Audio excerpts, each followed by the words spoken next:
मक्का के सरदार कुफ्र व शिर्क में हद से ज़्यादा बढ़े हुए थे। वे उन गरीबों को जिनके दिल इस्लाम की तरफ झुक गए थे मुसलमान होने से रोकते थे, और जो मुसलमान हो गए थे उन्हें लालच देकर, धमकी देकर अपने बाप दादा के मजहब में वापस लाने की कोशिश करते थे। मगर जो लोग मुसलमान हो गए थे वो किसी डर या लालच से भी डगमगाने वाले न थे। मुसलमान होने के बाद तो वो और पक्के हो जाते थे। इन हालात में हुजूर सल्लल्लाहु अलैहि वसल्लम ने एक बार सोचा कि ताइफ जाकर इस्लाम की तबलीग की जाए। ताइफ मक्का से सिर्फ 3 मंजिल यानी 60 कोस की दूरी पर आबाद एक शहर था। मक्के के मुकाबले में वहाँ की आब व हवा अच्छी थी। मक्के के ज़्यादातर धनी मनी लोग गर्मियों में ताइफ चले जाते थे। हुजूर सल्लल्लाहु अलैहि वसल्लम ने हजरत जैद को साथ लिया और नंगे पांव ताइफ रवाना हुए। हुजूर सल्लल्लाहु अलैहि वसल्लम को ये उम्मीद न थी कि ताइफ वाले ईमान लाएंगे, इसलिए कि ताइफ वाले मक्के वालों से कम कुफ्र व शिर्क में मुबतला न थे। वे लात के पुजारी थे। बीच शहर में एक बड़ा मंदिर था। उस मंदिर में लात का बुत रखा हुआ था। पर हुजूर सल्लल्लाहु अलैहि वसल्लम को चूंकि खुदा का ये हुक्म हो चुका था कि खुदा का पैगाम खुदा के बंदों तक पहुँचाओ, चाहे वो कहीं का हो, चुनांचे आप ताइफ वालों को अल्लाह का पैगाम पहुँचाने के लिए रवाना हुए। रास्ता बहुत कठिन था। गर्मी का मौसम था। हर चीज तपने लगती थी। हवा के गरम गरम झोंके सुबह से शुरू हो जाते तो दिन छिपे तक चलते रहते। ऐसी हालत में दिन में सफर करना बहुत मुश्किल होता था। पर हुजूर सल्लल्लाहु अलैहि वसल्लम हर कठिनाई पर गालिब आना चाहते थे। चुनांचे आप पैदल दिन में सफर करते थे। रात को अगर कोई नखलिस्तान मिल जाता तो खुले मैदान में क़याम फरमाते। एक दिन आप सल्लल्लाहु अलैहि वसल्लम दोपहर को चिलचिलाती हुई धूप में रेगिस्तान में सफर कर रहे थे। हवा बंद थी, गर्मी पड़ रही थी। हुजूर सल्लल्लाहु अलैहि वसल्लम के माथे पर पसीने के कतरे चमक रहे थे। पाक जिस्म पसीने से सराबोर था। रेत के सफेद जर्रों की चमक आंखों को तकलीफ दे रही थी। साथ में हजरत जैद रजी अल्लाह ताला अन्हु भी पसीने में थे और गर्मी से परेशान थे। उन्होंने हुजूर सल्लल्लाहु अलैहि वसल्लम से अर्ज किया, ऐ अल्लाह के रसूल सल्लल्लाहु अलैहि वसल्लम, मैं बहुत ज़्यादा थक गया हूँ। गर्मी ने अलग परेशान कर रखा है, और इजाज़त हो तो कहीं बैठकर थोड़ी देर आराम कर लें। हुजूर सल्लल्लाहु अलैहि वसल्लम ने फरमाया, मुझे मालूम है कि तुम थक गए हो और प्यास ने तुम्हें बेहाल कर दिया है, लेकिन यहाँ कोई ऐसी जगह नहीं नजर आती जहाँ बैठकर हम जरा सस्ता लें। थोड़ी देर और चलें, शायद आगे कोई ऐसी जगह मिल जाए जहाँ ठहर कर दम ले सकें। चलिए, जैद ने कहा, और दोनों रवाना हुए। कुछ दूर चलकर एक खुले मैदान में पहुंचे जहां हर तरफ रेत ही रेत बिखरी हुई थी। अलबत्ता सामने कुछ फासले पर खजूरों के पेड़ के साए में कुछ खेमे नजर आए। हुजूर सल्लल्लाहु अलैहि वसल्लम ने फरमाया, जैद देखो, वो सामने नखलिस्तान है। जल्द वहां पहुंचकर कुछ आराम करेंगे। दोनों तेज तेज कदमों से आगे बढ़े। जब नखलिस्तान करीब रह गया तो भेड़ों के रेवड़ चरते नजर आए। कुछ लड़के और औरतें इन रेवड़ों की निगरानी कर रही थी। हुजूर सल्लल्लाहु अलैहि वसल्लम उन रेवड़ों के पास से निकलते चले गए और नखलिस्तान में दाखिल हुए। नखलिस्तान क्या था? कुछ खजूरों के पेड़ खड़े थे। एक और एक कुआं था। पेड़ों के नीचे कुछ खेमे लगे हुए थे। खेमों से कुछ दूरी पर ऊंट बैठे जुगाली कर रहे थे। कुछ मर्द ऊंटों के पास बैठे ऊन साफ कर रहे थे। औरतें खेमों के सामने बैठी काम काज कर रही थी। इन दोनों को देखते ही तमाम मर्द खड़े हो गए और सब आपके पास आ गए। एक आदमी बोला, ऐ दोनों मुसाफिर, अरसे से बनु कब्र कबीले में कोई मुसाफिर ना आया था। हम सब आप दोनों का भरपूर स्वागत करते हैं। आप हमारे मेहमान बन जाएं। चूंकि हुजूर सल्लल्लाहु अलैहि वसल्लम और जैद रजी अल्लाह ताला अन्हु पसीने से भीग रहे थे, इसलिए वो अरब इन दोनों को लेकर खेमे में पहुंचा। खेमे के अंदर कंबल का फर्श बिछा था। दोनों फर्श पर बैठ गए। काठ के प्याले में दूध पाया। दोनों ने दूध पीकर अपनी अपनी प्यास बुझाई। अरबों की खूबी शुरू से ही थी कि वे मेहमानों की खातिर खूब करते हैं। चुनांचे इन दोनों की खूब खातिर हुई। जब हुजूर सल्लल्लाहु अलैहि वसल्लम ने कुछ देर आराम कर लिया तो आपने कबीले के लोगों को जमा करके फरमाया, ऐ बनु कब्र कबीले के गैरतमंद अरबों, तुमने मुझे पहचाना कि मैं कौन हूँ? कुछ लोगों ने कहा, हमने आपको कभी नहीं देखा, इसलिए हम आपको नहीं जानते। हुजूर सल्लल्लाहु अलैहि वसल्लम ने फरमाया, मैं मोहम्मद हूँ, खुदा का रसूल, खुदा के बंदों को हिदायत का रास्ता बताने पर मुकर्रर हुआ हूँ। एक आदमी बोला, हम समझ गए कि आप हमारे माबूदों की बुराई करते हैं और हमारे मजहब की तौहीन करते हैं। मालूम होता है कि मक्के वालों ने आपको निकाल दिया है, इसलिए आपका जब तक जी चाहे हमारे यहाँ मेहमान की हैसियत से रहें, पर हमारे मजहब के खिलाफ एक लफ्ज भी न कहें। हम आपकी खिदमत करेंगे और जब तक बनु कब्र का एक आदमी जिंदा है आपको आपके दुश्मनों से बचाएगा, पर ये गवारा न करेगा कि आप हमारे माबूदों को बुरा भला कहें। हुजूर सल्लल्लाहु अलैहि वसल्लम ने फरमाया, मैं जो कुछ कहता हूँ वो सुन लो। एक बड़े आदमी ने कहा, नहीं, हम नहीं सुनेंगे। हुजूर सल्लल्लाहु अलैहि वसल्लम ने बहुत चाहा कि वे लोग आपकी बातें गौर और तवज्जो से सुने, पर कोई सुनने पर तैयार न हुआ। मजबूर होकर हुजूर सल्लल्लाहु अलैहि वसल्लम उठे, जैद रजी अल्लाह ताला अन्हु को साथ लिया और ताइफ की तरफ चल दिए। कबीला बनु कब्र के लोगों ने बहुत कहा कि आप हमारे यहाँ मेहमान की हैसियत से कुछ दिन क़याम करें, लेकिन आप सल्लल्लाहु अलैहि वसल्लम ने कह दिया कि जब तक तुम लोग मेरी बात सुनने से इनकार करते हो तो मैं कैसे तुम्हारे यहाँ क़याम कर सकता हूँ। आप सल्लल्लाहु अलैहि वसल्लम ने 2 दिन रास्ते में क़याम किया और तीसरे दिन दोपहर से पहले ही ताइफ पहुँच गए। ताइफ बड़ा शहर था, बड़े मंदिर का कलश मीलों से नजर आता था। इस शहर में कबीला बनी सकीफ की हुकूमत थी। बनी सकीफ के सरदार 3 भाई अब्द या लैल, मसूद और हबीब थे। तीनों बड़े घमंडी और सरकस थे, अपने से ज्यादा किसी को शरीफ समझते ही न थे। जिस दिन हुजूर सल्लल्लाहु अलैहि वसल्लम वहां पहुंचे, उस दिन तमाम ताइफ वाले लात के बड़े मंदिर में बड़े बुत की पूजा के लिए जमा हो रहे थे। हुजूर सल्लल्लाहु अलैहि वसल्लम जैद के साथ मंदिर में आ गए। आपने देखा कि मंदिर के बीच में एक बड़ा बुत जो 13 फुट से भी ज्यादा ऊंचा था, एक बड़े ऊंचे चबूतरे पर खड़ा हुआ था। बहुत बड़ा और भयानक है। तमाम लोग उसके चारों तरफ सजदे में पड़े थे। पुजारी जोर जोर से घंटे बजा रहे थे। हुजूर सल्लल्लाहु अलैहि वसल्लम बुत परस्ती के इस मंजर को देखकर बहुत कुढ़े। आपने धीरे से कहा, काश ये लोग अपने हकीकी माबूद को पहचाने, उसके सामने झुके और उसकी इबादत करें। कुछ देर के बाद पूजा खत्म हो गई। लोग उठ कर मंदिर से निकलकर अपने घरों की तरफ रवाना हुए। सबके बाद ताइफ के तीनों सरदार चले। इनके आगे आगे कुछ अरब सवार घोड़ों पर बैठे, उनके पीछे तीनों रईस चले और उनके पीछे 250 सवारों का दस्ता चला। हुजूर सल्लल्लाहु अलैहि वसल्लम एक तरफ खड़े होकर ताइफ के रईसों की सवारी का जुलूस देखते रहे। जब वे दूर निकल गए तो आप भी जैद के साथ मंदिर से निकले और जैद से बोले, जैद, ये तीनों सरदार मालूम होते हैं, आपका ख्याल सही लगता है हुजूर। जैद ने कहा, अगर ये सरदार मेरी बात मान ले तो पूरा ताइफ मुसलमान हो जाए।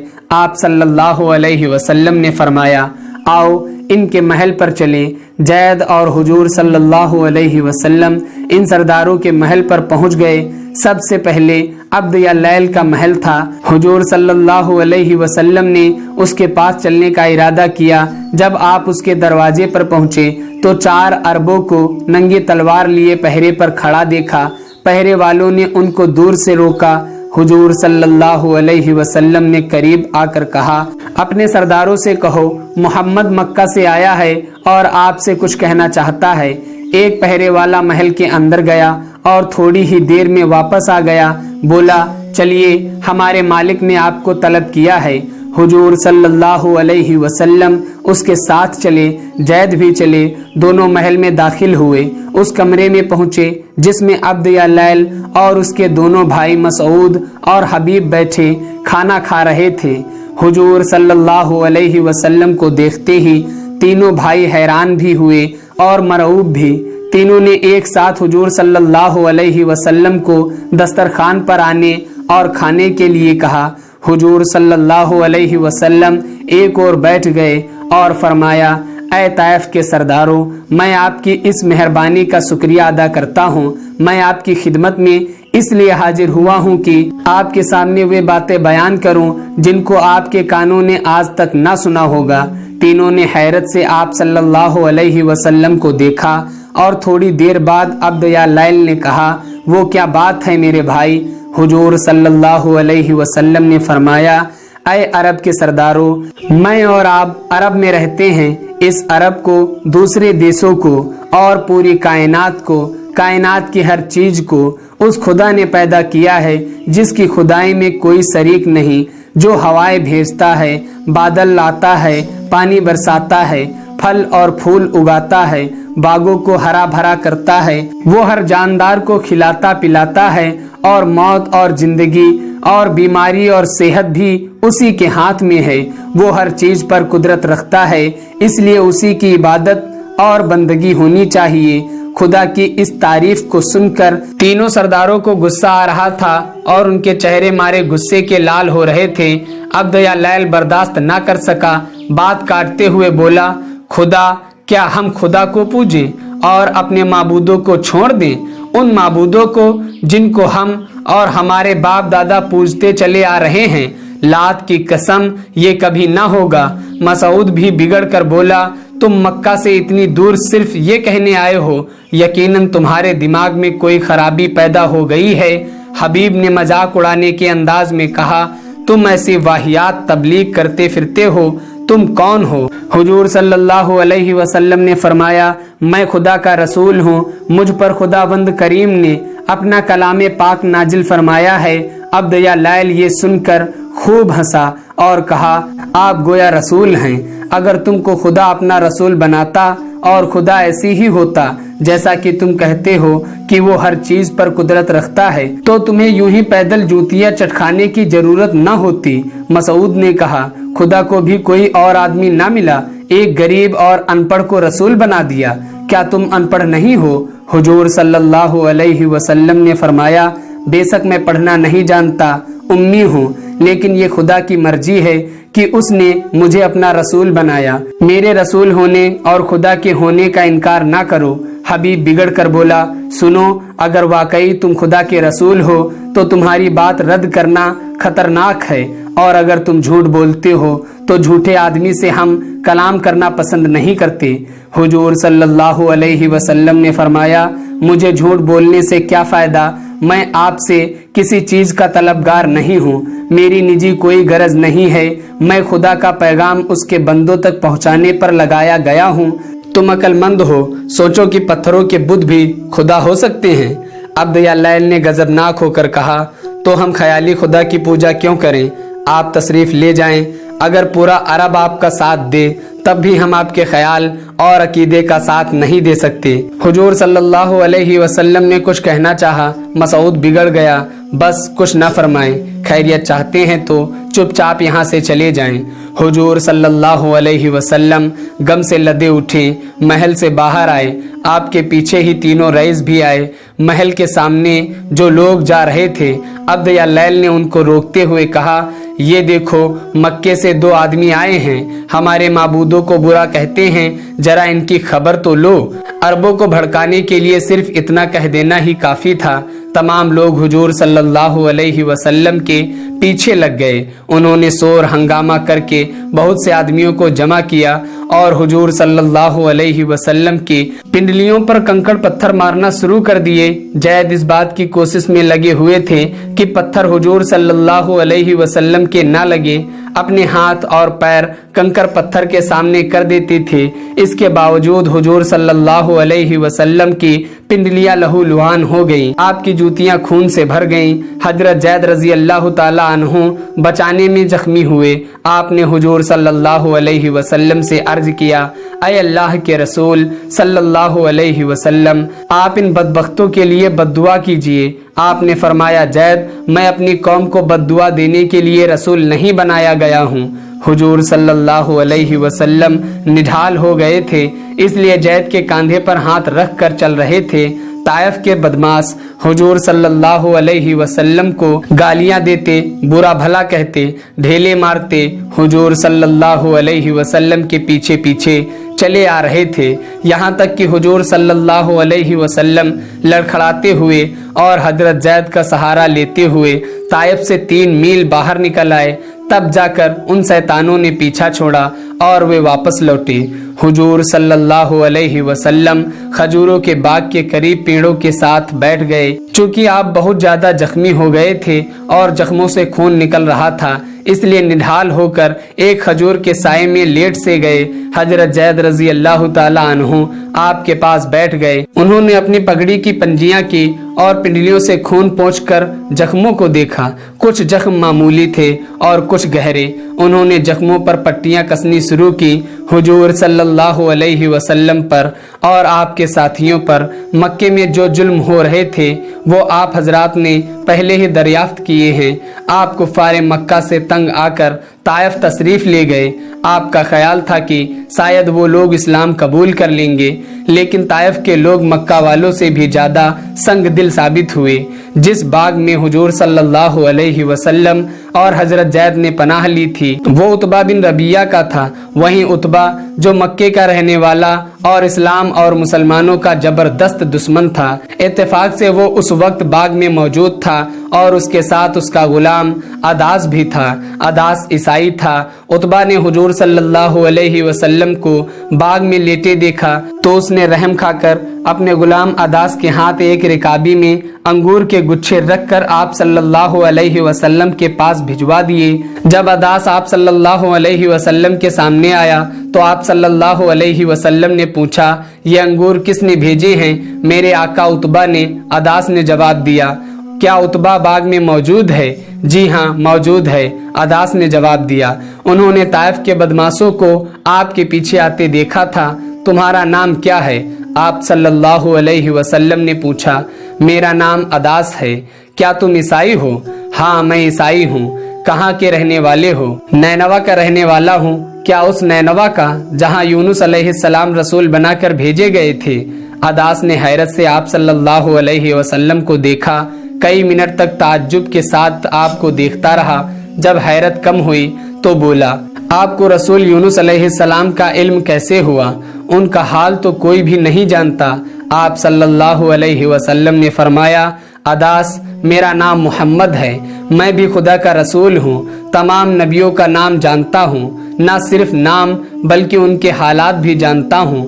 عداس ترنت سامنے جھک گیا۔ اس نے آپ صلی اللہ علیہ وسلم کے ہاتھ کو بوسہ دیا اور کھڑا ہو کر بولا، بے شک آپ رسول معلوم ہوتے ہیں۔ حضور صلی اللہ علیہ وسلم نے اس سے فرمایا، تم مسلمان ہو جاؤ۔ عداس نے کہا، حضور مذہب آسانی سے نہیں بدلا جا سکتا، اس لیے غور کرنے کی مہلت دیجیے۔ اچھا غور کر لو، آپ نے کہا، جب غور کر چکو اور مسلمان ہونا چاہو تو میرے پاس چلے آنا۔ یہ کہہ کر حضور صلی اللہ علیہ وسلم نے کچھ انگور کھائے اور باقی حضرت زید کو دے دیے۔ زید نے کھا کر پلیٹ عداس کو دے دی۔ عداس واپس عتبہ کے پاس پہنچا۔ عتبہ دور سے کھڑا عداس کی حرکتیں دیکھ رہا تھا۔ اس نے عداس کو حضور صلی اللہ علیہ وسلم کا ہاتھ چومتے ہوئے دیکھا تھا۔ جب وہ آیا تو اس نے کہا، عداس یہ آدمی جادوگر ہے، نعوذ باللہ، اس کی باتوں میں نہ آنا۔ عداس نے کہا، نہیں میرے آقا، وہ جادوگر نہیں ہیں، نبی ہیں۔ تم نہیں جانتے کہ حضرت یونس کون تھے، کہاں تھے، مگر وہ جانتے ہیں اور خوب جانتے ہیں۔ عتبہ نے پوچھا کہ انہوں نے تجھ سے کیا کہا تھا؟ عداس نے کہا، انہوں نے کہا تھا کہ تم مسلمان ہو جاؤ۔ میں نے کہا کہ مجھے غور کرنے کی مہلت دیجیے۔ عتبہ نے جھٹ کہا، عداس تم مسلمان نہ ہونا، اسلام سے تو تیرا مذہب ہی اچھا ہے۔ عداس نے کہا، میرے حضور میں عیسائی ہوں اور ہمارے کتابوں میں لکھا ہے کہ تہامہ کی دھرتی پر ایک نبی پیدا ہوگا، میرا خیال ہے کہ یہ وہی نبی ہیں۔ عتبہ نے بگڑتے ہوئے کہا، वाहियात बात न करो। नबी ऐसे ही होते हैं जिनका ना कोई यार व मददगार हो, ना वे हुकूमत वाले हों, ना दौलतमंद। आदास ने कहा, मेरे आका, हर नबी ऐसी ही हालत में हुआ है, अलावा 2-4 नबियों के जो दौलतमंद भी थे और बादशाह भी। नबियों के साथ अल्लाह की मदद होती है, इसलिए उन्हें किसी किस्म का डर नहीं होता। उतबा बिगड़ गया, सब बकवास है, इसके शिकार न हो जाना। अपना काम करो, देखो मेरे घोड़े पर धूप आ गई है, इसे साया दो। आदास चला गया। उतबा अपने बाग में बने मकान में चला गया। थोड़ा ठहर कर रसूलुल्लाह सल्लल्लाहु अलैहि वसल्लम बाग से निकले तो मक्का के रास्ते पर चल पड़े। दुख व तकलीफ से तबीयत निढाल और दिल टुकड़े टुकड़े था। करने मनाजिल पहुँचे तो आप सल्लल्लाहु अलैहि वसल्लम ने निगाहें उठाया तो क्या देखते हैं कि बादल का एक टुकड़ा आप सल्लल्लाहु अलैहि वसल्लम पर छाया हुआ है। आप सल्लल्लाहु अलैहि वसल्लम ने ध्यान से देखा तो उसमें जिब्राइल अलैहिस्सलाम थे। उन्होंने पुकार कर कहा, आपकी कौम ने आपको जो बात कही अल्लाह ने सुन ली है।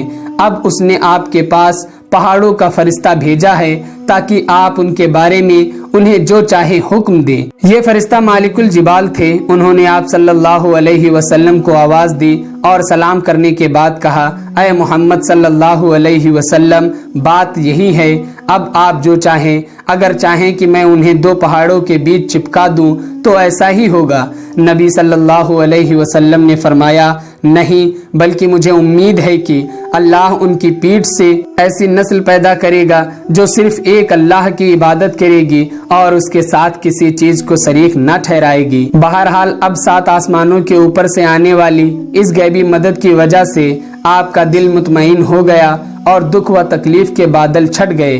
चुनांचे आप मक्के के रास्ते पर और आगे बढ़े। रास्ते में नखला पड़ा। नखला एक छोटा सा गांव था। उसके चारों ओर कुछ खजूर के बाग थे। हुजूर सल्लल्लाहु अलैहि वसल्लम एक बाग में आराम करने के लिए ठहर गए। रात हो चुकी थी। जैद पानी लाए। दोनों ने वुजू किया और ईसा की नमाज पढ़कर दोनों बुलंद आवाज से कुरान पढ़ने लगे। उस वक्त आप सल्लल्लाहु अलैहि वसल्लम पर वही नाजिल हुई। ऐ मोहम्मद, कह दो कि मुझ पर वही नाजिल की गई है कि जिन्नों की एक जमात ने सुनकर कहा कि हमने अजब कुरान सुना जो भलाई की तरफ रहनुमाई करता है। हम उस पर ईमान लाए और हम रब के साथ हरगिज किसी को शरीक न करेंगे। हमारे रब की इज्जत बहुत बुलंद है, ना उसकी बीवी है ना औलाद, और हमारे बेवकूफ लोग अल्लाह पर बहतान बांधते हैं और हम समझते हैं कि जिन और इंसान अल्लाह पर बहतान ना बांधते होंगे। ये सूरह जिन थी। अभी हुजूर सल्लल्लाहु अलैहि वसल्लम ने इतनी तिलावत की थी कि जैद ताज्जुब कर हुजूर सल्लल्लाहु अलैहि वसल्लम की तरफ देखने लगे। इस सूरह में जिन्नों का जिक्र था। जैद हैरान थे कि जिन्नों ने कब कलामे इलाही सुना। इसी बीच 7 आदमी सामने से इस तरह गुजरे जैसे खजूर के पेड़ से निकले हों। जैद उन्हें देखकर हैरान हुए। वो कुछ डरे। हुजूर सल्लल्लाहु अलैहि वसल्लम उन आने वालों को देखकर मुस्कुराए। आने वालों ने हुजूर सल्लल्लाहु अलैहि वसल्लम को देखकर सलाम किया। आपने उन्हें सलाम का जवाब देकर बैठने का इशारा किया। वे एक तरफ बैठ गए। आप सल्लल्लाहु अलैहि वसल्लम ने फरमाया, मरहबा ऐ जिन्नू। उनमें से एक आदमी बोला, ऐ खुदा के रसूल सल्लल्लाहु अलैहि वसल्लम, आपने सच कहा, हम 7 जिन हैं, नसीमैन के रहने वाले हैं, आपके खुदा पर ईमान लाए हैं, आप हमको मुसलमान कर लीजिए। हुजूर सल्लल्लाहु अलैहि वसल्लम ने फरमाया, सईद रूहें खुद ब खुद इस्लाम की ओर खिंचती हैं। तुम खुदा की वो मखलूक हो जो आग से पैदा की गई है। मिट्टी से बना हुआ इंसान तुमको उस वक्त तक नहीं देख सकता जब तक तुम उसके सामने आकर उसकी शक्ल ना अपना लो। ऐ खुदा की अजीब मखलूक, कलिमा पढ़ो। 7 जिन्नों ने कलिमा पढ़कर इस्लाम कबूल कर लिया। फिर उन्होंने वादा किया कि हम नसीमैन में जाकर इस्लाम की तबलीग करेंगे। हुजूर सल्लल्लाहु अलैहि वसल्लम ने उन्हें कुछ हिदायत की। थोड़ी देर के बाद वे रुखसत होकर चले गए। दूसरे दिन हुजूर सल्लल्लाहु अलैहि वसल्लम ने फिर अपना सफर शुरू किया, यहाँ तक कि मक्का के करीब पहुँच गए। हुजूर सल्लल्लाहु अलैहि वसल्लम ने जरूरत समझी कि मक्के में दाखिल होने से पहले मुतइम बिन अदी की हिमायत हासिल की जाए, ताकि किसी किस्म का झगड़ा मक्के में खड़ा ना हो सके।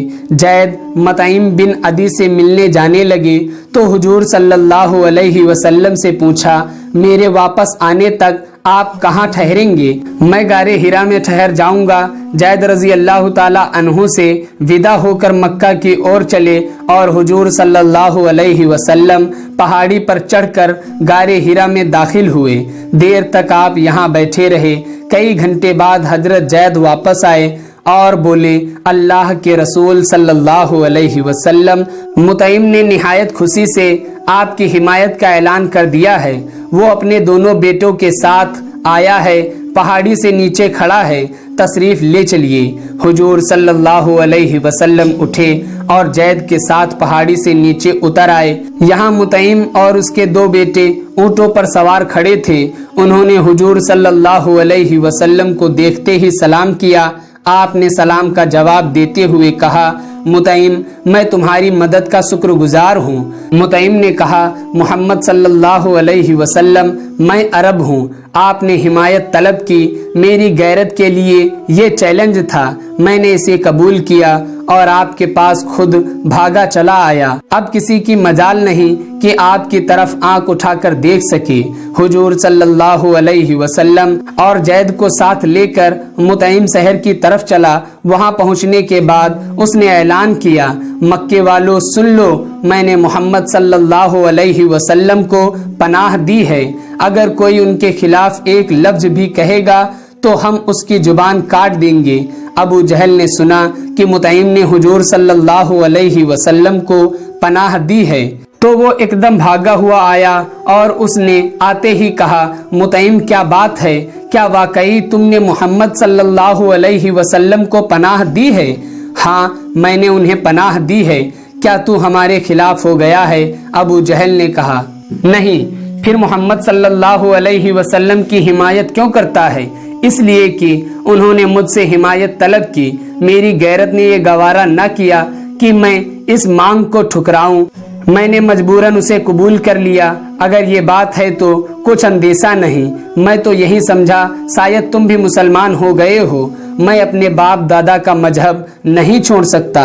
अबू जहल चला गया। फिर मुतइम हुजूर सल्लल्लाहु अलैहि वसल्लम को साथ लिए हुए आपके घर गया। इस तरह पूरे 1 महीने के बाद आप अपने घर में दाखिल हुए।